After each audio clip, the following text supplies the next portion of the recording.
Generalmente este tema está ubicado, o por lo menos sube a la superficie cuando comentamos hechos que ocurren en el exterior. Pero, sin embargo, en el Uruguay han existido los asesinos seriales y de ello ha dado cuenta el psicoanalista Jorge Bafico en su libro Los perros me hablan, un libro sobre el cual estuvimos hace algún tiempo hablando con este profesional. Vamos a recordarles que Jorge Bafico es psicoanalista, que es docente en el área de psicopatología de la Facultad de Psicología de la Universidad de la República y es autor del libro Los perros me hablan, entre otros. Ha publicado también Lo cotidiano, Hablamos de amor, Casos locos, coautor del libro El entramado de la locura, Introducción a la teoría lacaniana y compilador de Manifestaciones de la psicosis y la actualidad del síntoma. Estamos en línea precisamente con el psicoanalista Jorge Bafico. ¿Qué tal, Jorge? Buen día. ¿Cómo estás, Jorge? Muy bien. El llamado tiene como punto de partida, ¿verdad?, tratar de comprender cuál es el comportamiento. De esto hemos hablado incluso en la presentación de tu libro, pero hay un fondo tan profundo, por lo menos para los que no somos entendidos. Hay un área tan expandida en lo que hace a las preguntas que nos podemos formular de por qué hay gente que actúa de esta manera y a partir de qué circunstancia. Supongo que el análisis profundo debe realizarse caso a caso, pero supongo también que debe haber elementos que son como puntos, digamos, en común, que caracterizan a este tipo de personas. De hecho, el asesino serial no es un asesino común, sino que es un asesino con características diferentes a las que asoman en otros hechos de la Crónica Roja. Es una pregunta, no una afirmación. Sí, no, pero es así. Yo creo que estamos frente a un caso muy complejo, que recién estamos empezando a enterarnos de lo que se trata. Falta mucho material, falta, por ejemplo, las declaraciones de la expresión pública de los enfermeros, ¿no? Como para tener una idea, yo todavía no tuve acceso a ese material. Claro. Pero indudablemente estamos frente a algo bastante horroroso, porque por varias razones. A mí lo que más me preocupa, aparte de la cuestión que técnicamente, aparentemente podríamos decir que son asesinos seriales, porque hay una metodología, hay una cantidad de tiempo que pasó, hay una especie de ritual, en el sentido de que las muertes sean de la misma manera, más o menos el mismo tipo de víctima. Estamos hablando de enfermos en CTI, por ejemplo, algunos muy graves, otros menos graves. Para mí lo que me parece más complejo es un elemento que tiró el ministro del Interior, Bonomi, que en el caso que sea así, estamos frente a algo bastante grave y diría que muy singular dentro de lo que es la problemática de los asesinos seriales.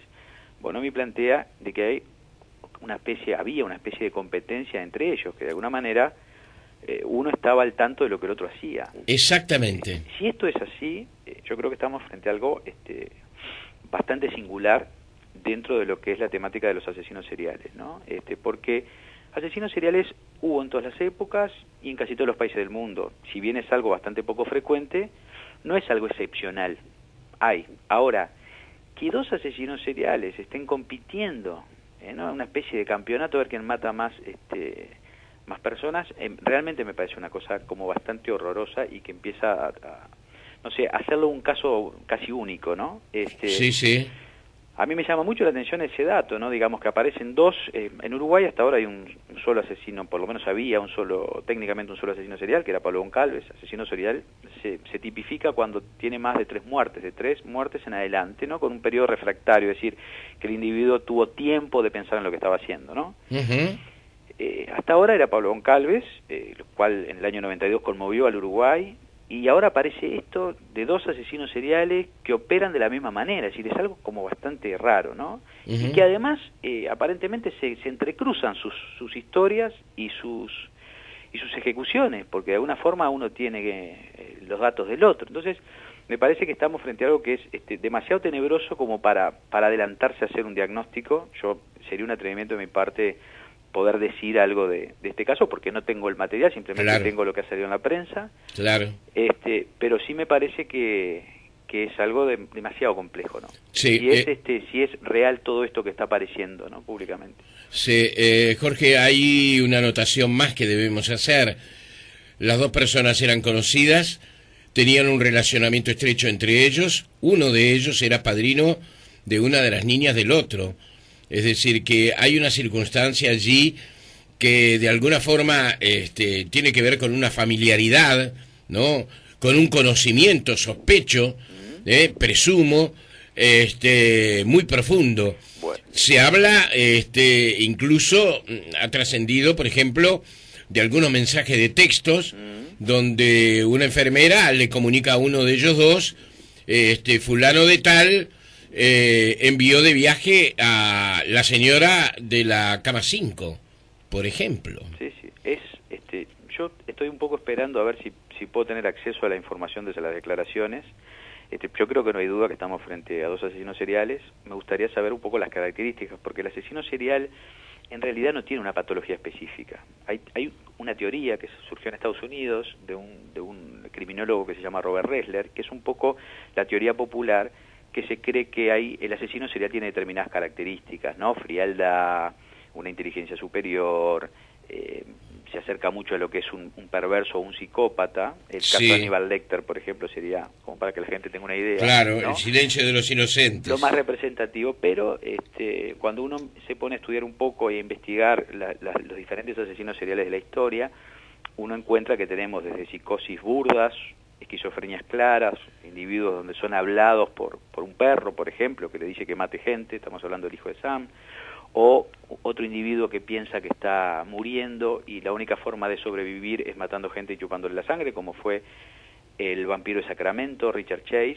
a individuos mucho más inteligentes, con una estructura mucho más particular, como es una perversión, una psicopatía, como el caso de Ted Bundy, que sería mucho más parecido a Aníbal Lecter.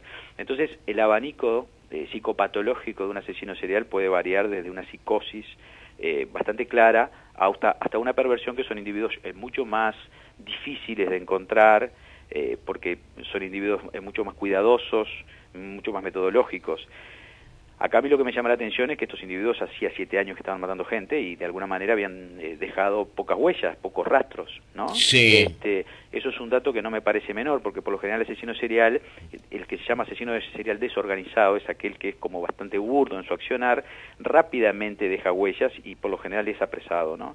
El organizado es aquel que tiene una metodología mucho más específica, mucho más rigurosa, lo que hace que sea mucho más difícil de atrapar. Yo no sé cuál es el caso de estas dos personas, pero indudablemente si hacía 7 años, y me imagino que debía haber algún tipo de control, ¿no? De las instituciones que ellos trabajaban, me da la sensación que debían haber sido cuidadosos, ¿no? Lo cual me da la sensación también que estamos hablando de, digamos, metodologías como muy específicas y muy cuidadosas, ¿no? Pero bueno, hasta no tener la palabra, la declaración de ellos para saber cuál era el móvil, si era un móvil mesiánico donde se creían que eran dioses y que podían hacer vivir o matar a una persona, o tenían otro tipo de móvil que puede ser más el que tiene que ver con el asesino serial, que es el del placer por matar, hasta la excitación por matar. Muchas veces dicen que el asesino serial es un asesino sexual, es decir, que hay un placer sexual en el matar y en el sufrimiento. Hay que ver bien de qué se está tratando esta cuestión, ¿no? Por eso digo, hay que ser cauto, me parece que no hay que aventurarse, y hay que esperar un poco el proceso de la información, ¿no? Claro. Me creí Dios, me equivoqué y ahora estoy arrepentido. Me creí Dios, dijo uno de los dos detenidos, algo que tú anotabas hace un instante. Yo no sé, yo quiero realmente confirmar que eso sea así. Me parece que es raro que eso sea Dios, porque lo puedo entender un poco más en el sentido de las personas que estaban por morir. Acá estamos hablando de algunos casos, por lo que yo escuché, que no estaban tan graves. Entonces hay que ver ese Dios cómo estaba funcionando, si se trataba tanto de eso. Hay que ver hasta qué punto no hay un justificativo, no sé, hay toda una estrategia seguramente que ellos también de alguna manera le están poniendo en juego, ¿no? Para minorar la pena. Sí. Yo me gustaría un poco tener la declaración de ellos para para poder acercarme a lo que es un perfil, ¿no? Sí, sí, claro. Con respecto en general, ¿verdad? Ya apartándonos algo de este tema, pero tal vez vinculándolo, por lo menos mentalmente al mismo, para darnos una explicación. Están los casos de Kerkorian, por ejemplo, en Estados Unidos, que allí se constató que mataba por piedad. Sí. Es decir, Sí. para evitar el dolor de aquellas personas que querían dejar de vivir. Es decir, una actitud que puede ser también tan censurable como cualquier otra, pero que de cualquier forma tenía una decisión ajena a la propia. Ajena a la propia. ¿Hay denominadores comunes? ¿Hay elementos que de alguna forma puedan establecerse como que hacen coincidir la personalidad de seres que cometen este tipo de hechos? Por lo general, muchos de los ángeles, esto que le llaman ángeles, ¿no? Ángeles de la muerte. Ángeles de la muerte tienen una cuestión como bastante clara en torno a creerse Dios, ¿no? Jugar con la vida del otro. Yo no sé si este es el caso. A mí el dato ese de la competencia es un dato que para mí es clave, y es ahí donde me parece que hay que profundizar. ¿Por qué, Jorge, sería un dato clave? Porque acá estamos hablando que si hay una competencia, esto se trata también de dos individuos que están compitiendo por algo y va mucho más allá del placer de la muerte. ¿Qué es lo que están jugando estas dos personas? ¿A qué están jugando? ¿Qué es lo que pasa entre ellos? La competencia, ¿de qué se trata? Ya no tiene que ver con ser un dios.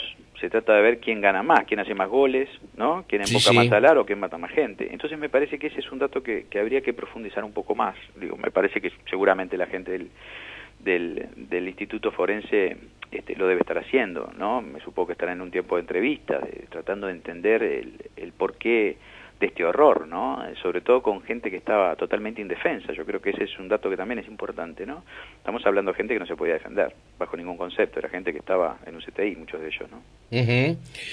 Se habla de asistencia psicológica a los familiares. ¿Qué tipo de respaldo, qué tipo de contención puede hacerse a aquellas personas que de alguna forma están vinculadas con las víctimas? Yo creo que acá pasa algo que es como bastante terrible, ¿no? Es decir, acá se tiene que producir otra muerte y otro duelo, ¿no? En los familiares, porque ahora se enteran que su familiar directo murió, pero murió de otra forma a lo que pensaban. Eso indudablemente va a generar todo un conflicto que necesariamente van a tener que tratar de abordar de alguna manera, con alguna contención, que me parece que está muy bien que hagan eso, ¿no? Porque la historia cambia. Uno produce una historia a partir de un acontecimiento terrible como es la muerte de un ser querido y trata de elaborar en relación a eso, de hacer un mundo simbólico en relación a eso. El tema es que cuando aparece otra historia, que es una historia como mucho más macabra, en realidad ya no se trata de una muerte, sino se trata de un asesinato, indudablemente todo el proceso de duelo necesariamente cambia. Es decir, no solamente que se revive esa historia, sino que se tiene que procesar diferente, porque ya no es el ser querido que se murió, sino es el querido que lo mataron. Entonces yo creo que todo eso también va a generar todo un movimiento en esta gente que me parece que está bien que puedan, que utilicen herramientas como de contención, ¿no? ¿Hay sentimientos de culpa cuando alguien querido muere? Sí, por lo general siempre hay sentimientos de culpa y a veces también hay mucha bronca cuando alguien muere, ¿no? Porque cuando alguien muere, no muere solamente la persona, sino que muere eso que nos une a la persona, es decir, eso que no tiene que ver con él ni conmigo, sino que tiene que ver con los dos. Y en ese punto uno tiene que hacer todo un proceso para poder, de alguna manera, reubicar toda esa energía que tiene en ese objeto de otro lado, ¿no? Entonces, esta historia me parece que hace que eso cambie también, ¿no? Uno tiene que procesar diferente ese duelo, ¿no? Con respecto a la recuperación, ¿verdad? ¿Son individuos recuperables en general? Yo creo que no. Creo que no son, por lo menos la historia lo indica así. Como el violador, por ejemplo. Lo que pasa es que las violaciones, hay violadores y violadores también, ¿no?